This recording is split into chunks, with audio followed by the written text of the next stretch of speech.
माननीय विधायक श्री साधन सरकार जी, जोयल मुर्मू जी, श्रीमती दीपाली विश्वास जी, गोपाल चंद साहा जी, भारतीय जनता पार्टी के हमारे सभी पदाधिकारीगण और भारी संख्या में इस परिवर्तन यात्रा के साथ साक्षी बने हुए मालदा और उत्तर बंगाल के सभी उपस्थित भाइयों बहनों, मुझे वंदे मातरम के अमर घोष से संपूर्ण देश के अंदर राष्ट्रीय चेतना को जागृत करने वाली इस वीर भूमि स्वामी रामकृष्ण परमहंस, स्वामी विवेकानंद पावन भूमि को मैं कोटि कोटि नमन करते हुए आप सभी का हृदय से मैं अभिनंदन करता हूं।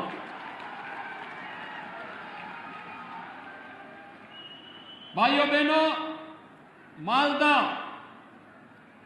भारत की सनातन संस्कृति की भूमि है और भारत की सनातन संस्कृति की इस भूमि को कोटि कोटि नमन करते हुए आज मैं अपने आप को सौभाग्यशाली मानता हूं कि मुझे इस परिवर्तन यात्रा में आपके साथ सहभागी बनने का अवसर प्राप्त हुआ है। हम सब जानते हैं कि महाप्रभु चैतन्य महाप्रभु की इस पावन भूमि ने पूरे भारत के अंदर वैष्णव परंपरा का प्रचार प्रसार करने में जिस बड़ी भूमिका का निर्वहन किया, यह भूमि वैष्णवपाद के महान ध्वजाधारी गौरी वैष्णव जीवा गोस्वामी देवा जी की जन्म देने वाली भूमि भी है। स्वाभाविक रूप से बंगाल भारत के सांस्कृतिक राष्ट्रवाद की धरती रही है, भारत के स्वाधीनता आंदोलन की क्रांति की धरती रही है। लेकिन आज जब बंगाल के अंदर अराजकता और बंगाल के अंदर बदहाली की स्थिति को हम सब देखते हैं तो पूरे देश को पीड़ा होती है और इसीलिए भारतीय जनता पार्टी का राष्ट्रीय नेतृत्व और एक एक कार्यकर्ता प्रत्येक बंगाली भाई और बहनों के साथ जुड़ने के लिए आया है कि हमें एक बार फिर से बंगाल की पहचान को पुनर्स्थापित करके बंगाल के माध्यम से एक नए परिवर्तन को आगे बढ़ाना है। भाइयों बहनों, बंगाल हमेशा से परिवर्तन की धरती रही है।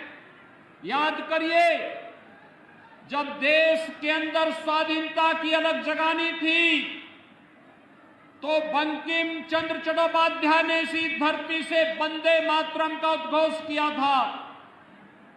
आनंद मठ उपन्यास के माध्यम से उन्होंने भारत की सुप्त चेतना को जागृत करके पूरे देश के अंदर राष्ट्रीयता का जो संचार किया था, आज भी हर भारतीय अपने राष्ट्रीय गीत के रूप में वंदे मातरम को मान करके भारत के स्वाभिमान और सम्मान का अलग देश और दुनिया के सामने प्रस्तुत करता है।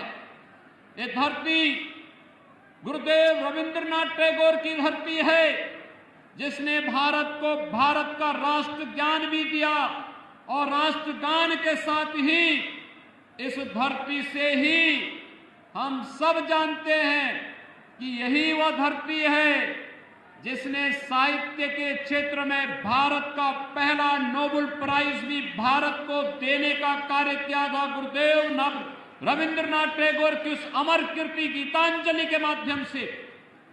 लेकिन आज बंगाल कहां चला गया है? कभी भारत को नेतृत्व देने वाला, भारत को एक नई दिशा देने वाला बंगाल आज कहां पर है? आज यहां पर गरीबी है, आज यहां पर बदहाली है, आज यहां पर अराजकता है, आज यहां पर सत्ता प्रायोजित अपराध और आतंकवाद न केवल यहां की सुरक्षा के सामने गंभीर संकट खड़ा कर रहा है, बल्कि देश की सुरक्षा को भी चुनौती देते हुए दिखाई देता है। आज बंगाल में केंद्र सरकार की कल्याणकारी योजनाओं को लागू नहीं करने दिया जाता है और आज बंगाल के अंदर एक तरफ यहां पर जिस बंगाल ने आदिशक्ति मां भगवती दुर्गा के अनुष्ठान का श्री गणेश करके पूरे देश के अंदर शक्ति का एक नया संचार किया था, आज उस बंगाल के अंदर दुर्गा पूजा पे प्रतिबंध लगाया जाता है। ईद में जबरदस्ती गौ हत्याएं प्रारंभ कराई जाती हैं और साथ साथ यहां पर तस्करी और गौ तस्करी के माध्यम से यहां की भावनाओं के साथ खिलवाड़ करने का कार्य किया जाता है। यहां की सरकार मौन बनी रहती है।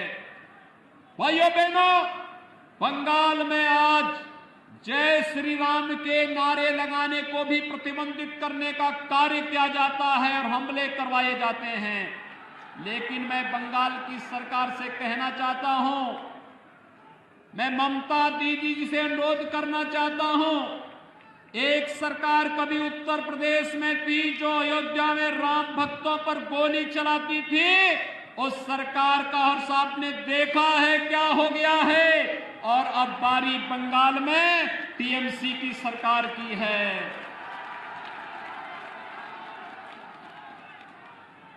जो भी राम का द्रोही है, याद रखना, मालदा की धरती से ही मैं इस बात को कह रहा हूं, होली आने वाला है अभी कुछ ही दिनों के बाद, और कभी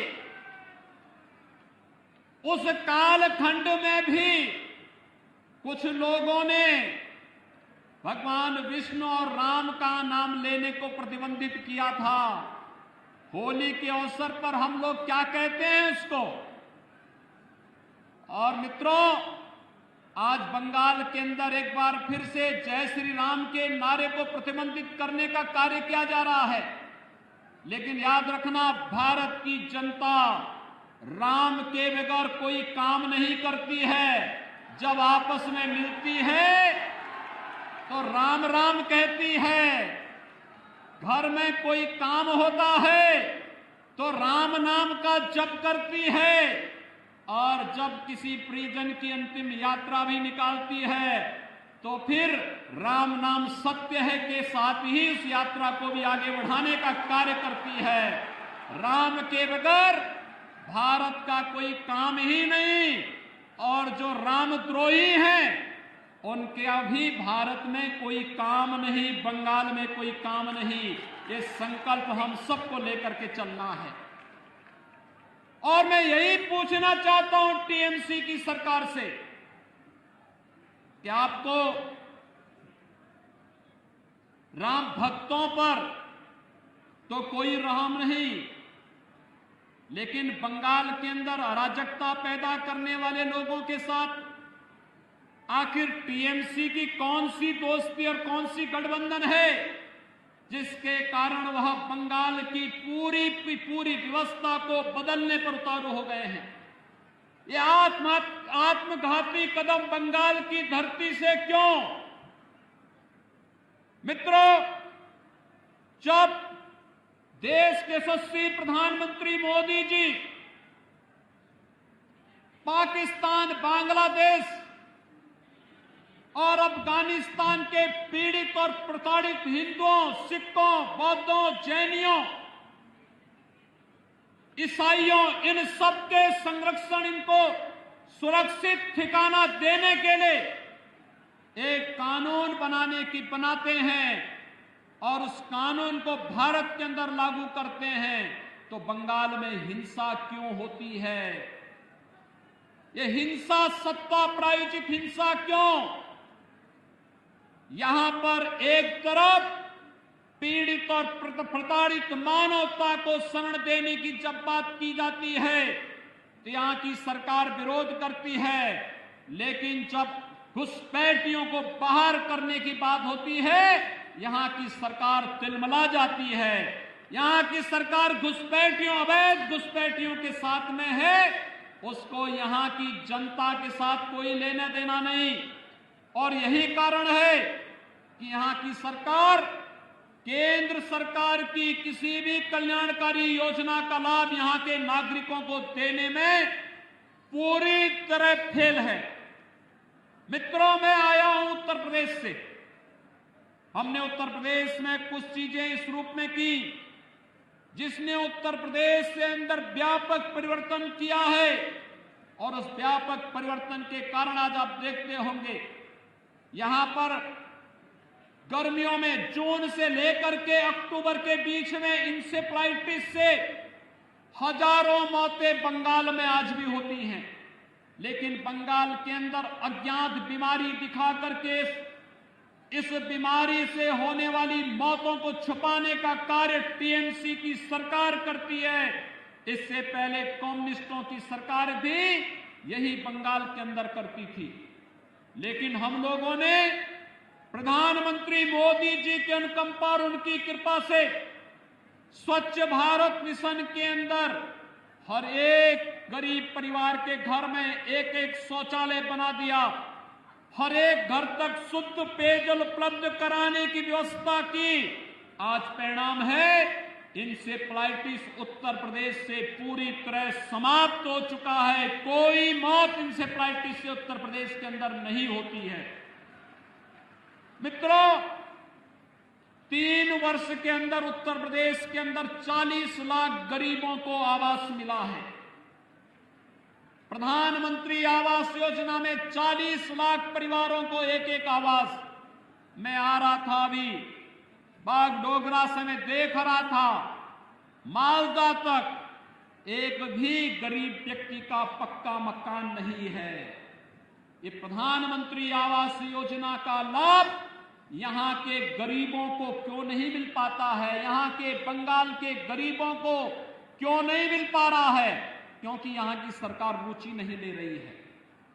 उत्तर प्रदेश के अंदर 6 करोड़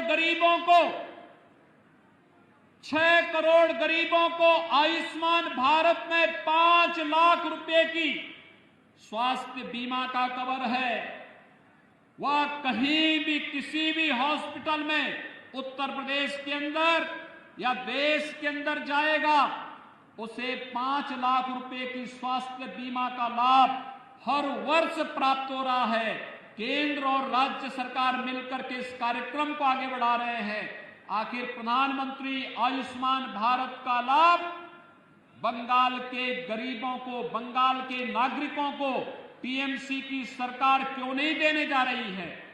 क्योंकि उसे मालूम है अगर वह इन गरीबों को इसका लाभ दे देगी तो फिर वह वोट बैंक नहीं बना पाएगी। मित्रों, इसी प्रकार से अगर आप देखेंगे प्रधानमंत्री किसान सम्मान निधि का लाभ उत्तर प्रदेश के अंदर 2 करोड़ 42 लाख किसानों को हर वर्ष प्रधानमंत्री किसान सम्मान निधि में 6,000 रुपए डीबीटी के माध्यम से उसके अकाउंट में पैसा आता है। लेकिन बंगाल के अंदर प्रधानमंत्री किसान सम्मान निधि को नहीं लागू करने दिया गया। ममता दीदी ने ये पैसा यहां के किसानों के खाते में नहीं देने दिया, किसानों को इसका लाभ मिले, उन्होंने इसको बंगाल में लागू ही नहीं करने दिया गया। नेशनल पोर्टेबिलिटी के अंतर्गत 1 नेशन 1 राशन कार्ड की सुविधा अगर बंगाल का व्यक्ति बंगाल के अंदर चाहे तो बंगाल के अंदर, और अगर उसकी मर्जी आए तो वह देश के अंदर जहां कहीं रहता है राशन कार्ड से राशन लेने का लाभ ले सकता है। लेकिन टीएमसी की सरकार ने नेशनल पोर्टेबिलिटी को यहां लागू ही नहीं करने दिया, जिससे बंगाल के नागरिकों को राशन की सुविधा का लाभ नहीं मिल पाता है। केवल चंद टीएमसी के गुंडे खाद्यान्न घोटाले में लिप्त होकर के यहां के नागरिकों के खाद्यान्न को हजम करने का कार्य कर रहे हैं। मित्रों, बंगाल के अंदर छल छद्म और धोखे से यहां पर लव जिहाद की घटनाओं को भी अंजाम दिया जा रहा है। हम लोगों ने यूपी के अंदर कानून बना दिया, लेकिन बंगाल के अंदर क्योंकि तुष्टीकरण की राजनीति है, न वह गौ तस्करी को यहां की सरकार रोक पा रही है और न ही लव जिहाद की उन घातक गतिविधियों को जिसका दुष्परिणाम आने वाले समय में बड़ा खतरनाक होने जा रहा है, वह यहां की सरकार इसको रोकने में पूरी तरह विफल है। और इसीलिए आज हम सब परिवर्तन यात्रा में आप सबका आह्वान करने के लिए आए हैं। जो सरकार आपको सुरक्षा नहीं दे सकती, जो सरकार अपराधियों का संरक्षण दे रही हो, जिस सरकार को कानून का राज स्थापित करने में नहीं, जिस सरकार को एन केन प्रकारेण सत्ता में बना रहना ही अपना एकमात्र उसने युग धर्म बना लिया हो, उस सरकार के साथ जो गरीबों के लिए कार्य नहीं कर सकती, जो सरकार कमजोरों के लिए कार्य नहीं कर सकती, जो सरकार किसानों के लिए कार्य नहीं कर सकती, जो सरकार युवाओं के लिए कार्य नहीं कर सकती और जो सरकार महिलाओं को सुरक्षा नहीं दे सकती है, उस सरकार को एक भी क्षण रहने का अधिकार नहीं होना चाहिए। और बंगाल के भाइयों बहनों, मैं आप सबका आह्वान करने के लिए आया हूं। ये परिवर्तन यात्रा में जो उमड़ा हुआ ये जन सैलाब है, ये बंगाल के परिवर्तन का साक्षी बन करके इस परिवर्तन का बाघ बनने के लिए उतारू हो गया है।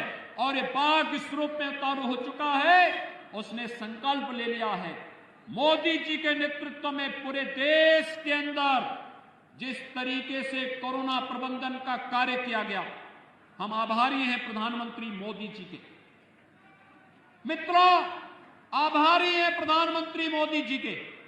उन्होंने कोरोना कालखंड के अंदर गरीब कल्याण पैकेज की घोषणा करके हर गरीब को फ्री में राशन देने का काम किया, हर गरीब को गरीब कल्याण पैकेज का लाभ दिया, जनधन अकाउंट धारी को 500 रुपये महीने लगातार 3 महीने तक देने का कार्य किया, हर वृद्धजन को, हर निराश्रित महिला को, हर दिव्यांग जन को भी उन्होंने 1,000 रुपये की राशि, भरण पोषण की राशि उपलब्ध कराई और प्रधानमंत्री किसान सम्मान निधि से जुड़े हुए लोगों को भी उस दौरान अतिरिक्त पैसे की व्यवस्था उन्होंने उस समय की थी।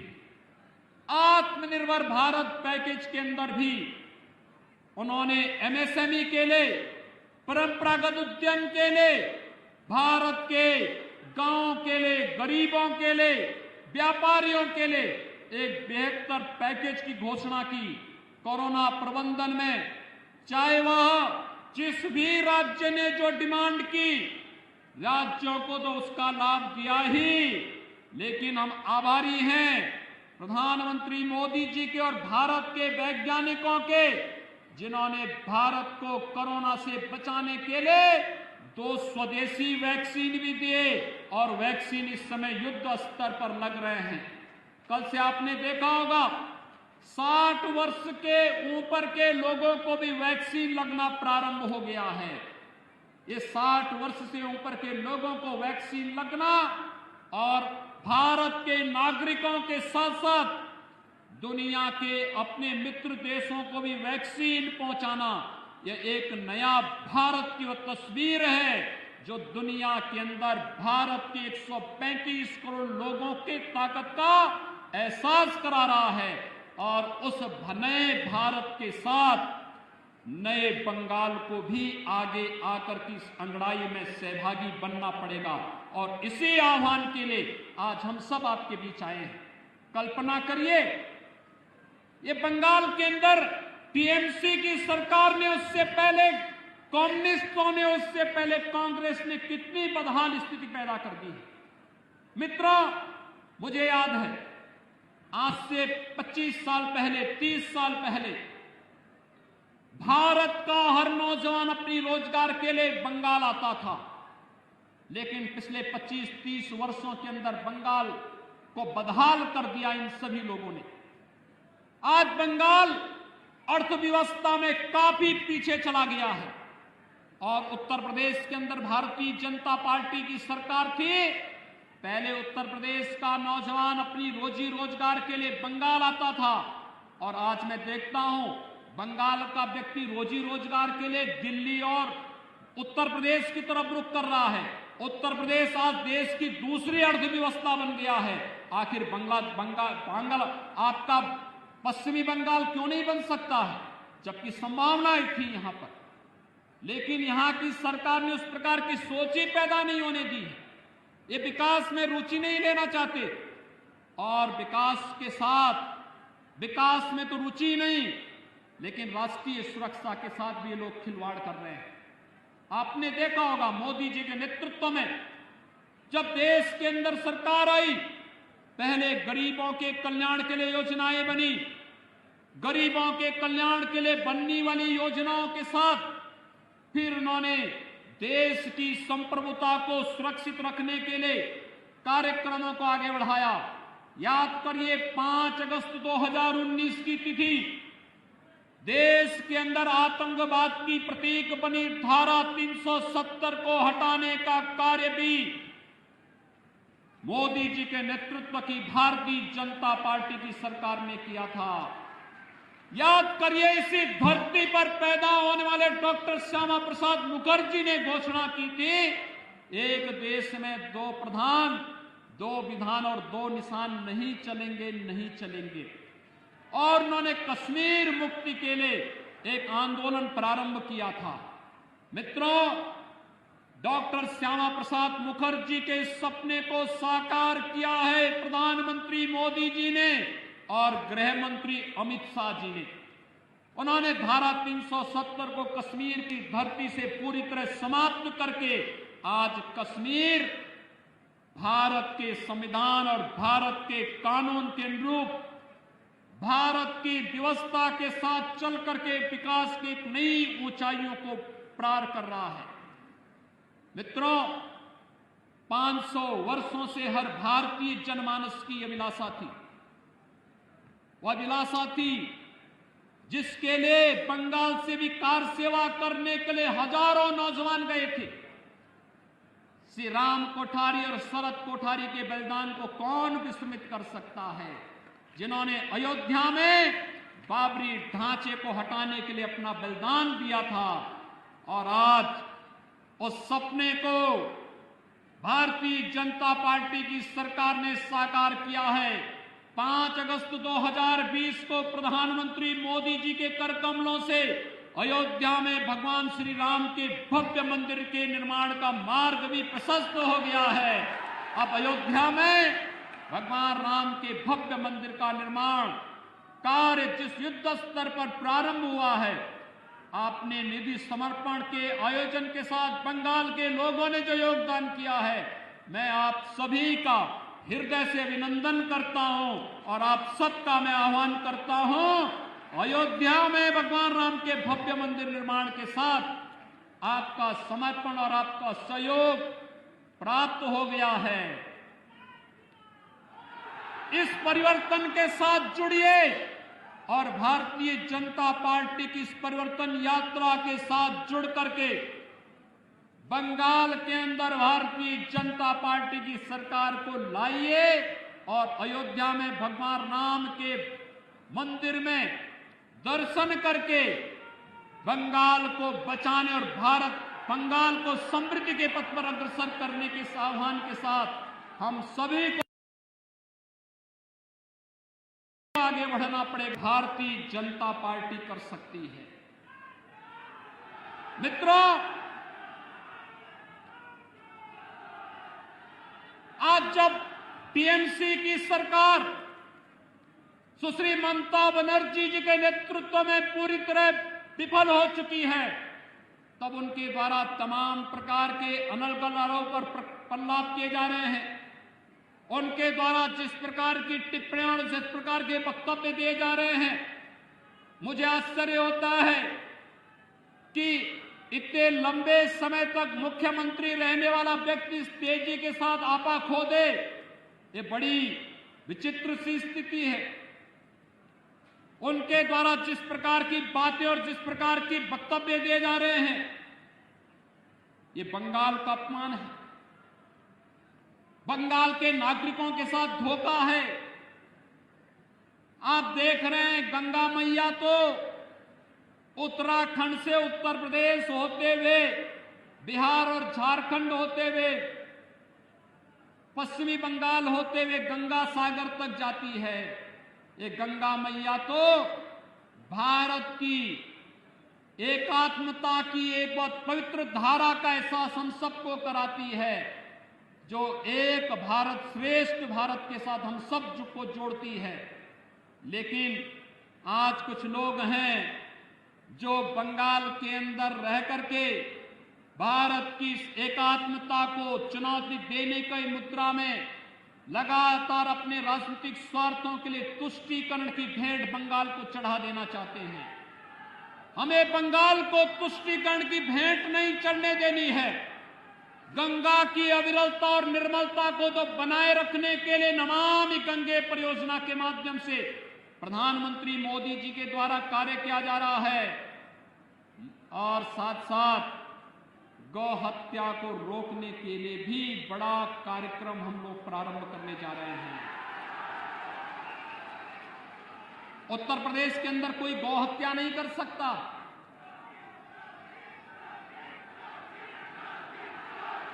मित्रों, कोई नहीं कर सकता। हमारी सरकार 2017 में आई थी और 2017 में आते ही उत्तर प्रदेश के अंदर गौ तस्करी और इलीगल स्लॉटर हाउसेज एक झटके में बंद हो गए। 24 घंटे के अंदर बंद हुए थे। आप भारतीय जनता पार्टी की सरकार को लेकर के तो आइए, 24 घंटे के अंदर सभी इलीगल स्लॉटर हाउसेज बंद हो जाएंगे और 24 घंटे के अंदर ये तस्करी भी बंद हो जाएगी। गौ तस्करों को पता लग जाएगा कि गौ तस्करी, इलीगल स्लॉटरिंग और किसी भी प्रकार की अराजकता और अव्यवस्था का क्या दुष्परिणाम होगा। उत्तर प्रदेश के अंदर 4 वर्षों में कोई दंगा नहीं हुआ। किसी पर्व और त्योहार को कोई मनाने से रोक नहीं सकता। कोई भी यात्रा वहां पर आज प्रतिबंधित नहीं है।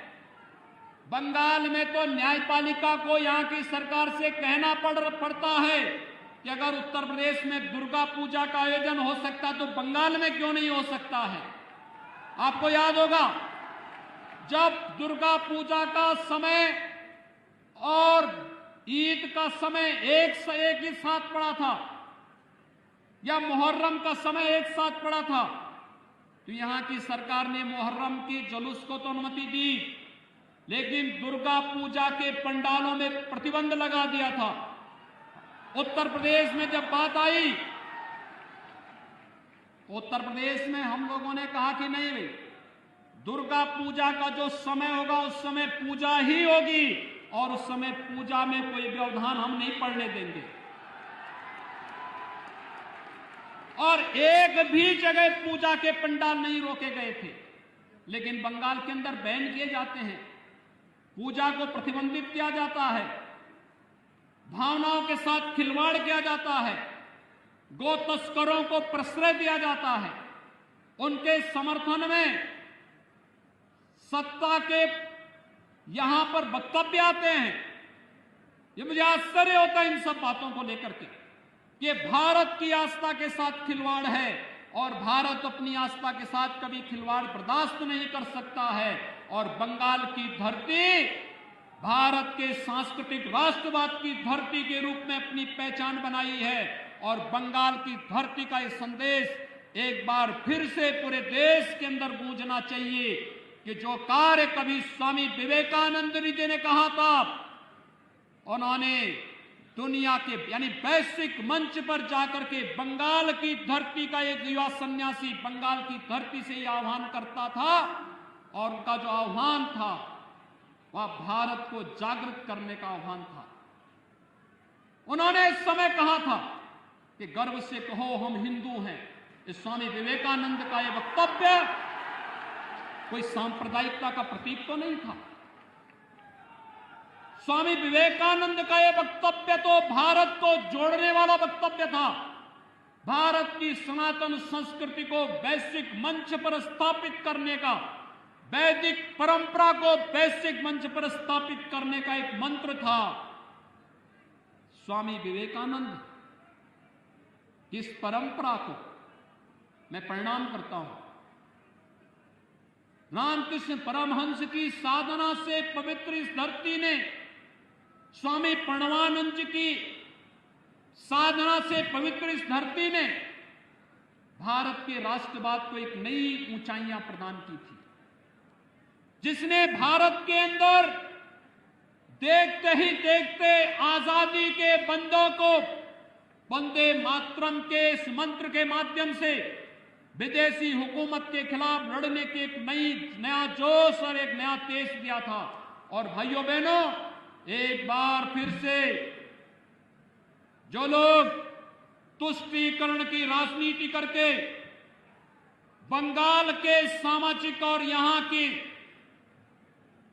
आध्यात्मिक व्यवस्था के साथ, सांस्कृतिक व्यवस्था के साथ खिलवाड़ करके बंगाल की पहचान को अपने वोट बैंक के लिए नष्ट करना चाहते हैं, उनको मुंहतोड़ जवाब देने का अवसर आपके पास विधानसभा चुनाव के माध्यम से आया है।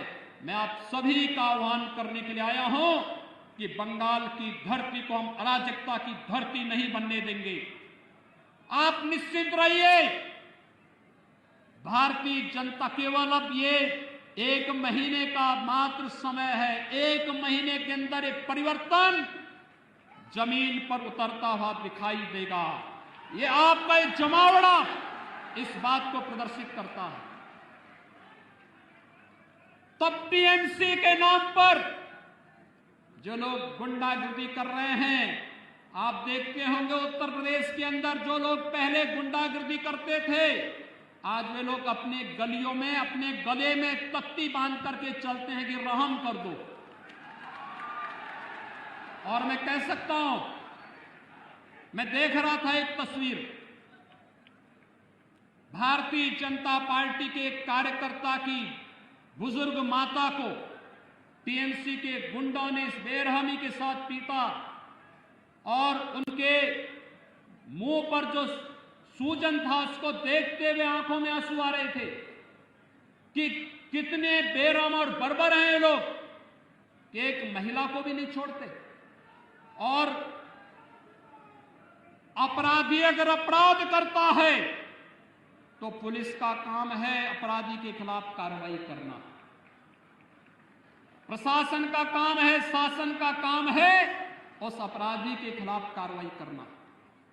लेकिन अगर शासन और प्रशासन अपराधी के खिलाफ कार्रवाई करने की बजाय वक्तव्य दें कि सूजन तो घर के विवाद का है, ये पीटने से नहीं सूजन आया है, ये सूजन तो दिखाई दे रहा है, मुझे चोट के निशान है, और तब भी बयान दिया जा रहा है कि ये सूजन तो मामूली से विवाद के कारण खड़ा हुआ है।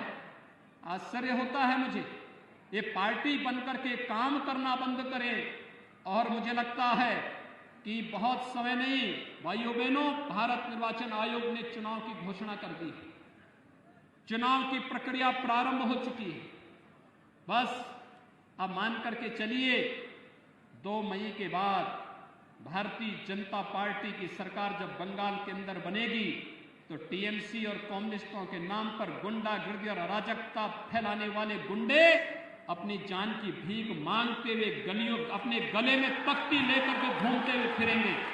और उस समय फिर वो दृश्य देश के सामने होगा कि जो भी कानून के साथ खिलवाड़ करेगा उसको अपनी जान की भीख मांगने के लिए इसी प्रकार से मजबूर होना पड़ेगा। और तब उस समय के लिए हम सबको अपने को तैयार करना होगा, सारे मतभेदों को भुला करके बंगाल को उसकी पहचान को पुनर्स्थापित करने के लिए, बंगाल को विकास की राह पर ले चलने के लिए प्रधानमंत्री मोदी जी के नेतृत्व में एक भारत श्रेष्ठ भारत की परिकल्पना को साकार करने के लिए बंगाल के नागरिकों को भी रोजगार चाहिए, नौकरी चाहिए, बंगाल के नौजवानों के लिए भी अच्छे अवसर होने चाहिए। बंगाल के गरीबों को भी शासन की सुविधा का लाभ मिलना चाहिए। बंगाल के किसानों को भी प्रधानमंत्री किसान सम्मान निधि का लाभ मिलना ही चाहिए और बंगाल के गरीबों को भी स्वास्थ्य बीमा का कवर मिलना ही चाहिए।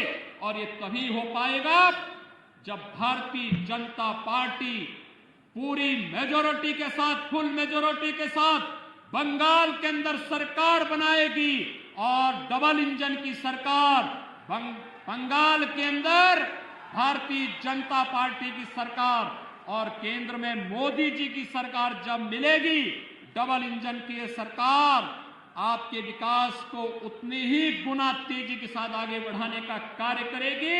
ये परिवर्तन यात्रा, इसी विश्वास के साथ आज यहां पर इस आयोजन के साथ, यहां पर आज यह आयोजन इसी उद्देश्य से संपन्न हो रहा है। मैं आप सबको, अभी हमारा होली का पर्व होने जा रहा है। होली पूरी भव्यता के साथ मनाई जाती है। होली के आयोजन के साथ आप सबको मैं अग्रिम शुभकामनाएं देता हूं, अभिनंदन करता हूं आप सभी का। और होली के उत्सव को चुनाव के साथ जोड़ते हुए ये रंग बिरंगी होली 2 मई को बंगाल के अंदर सांस्कृतिक राष्ट्रवाद की दीपावली का उत्सव भी मनाया जाना चाहिए। इस संकल्प के साथ हम सब आगे बढ़ेंगे।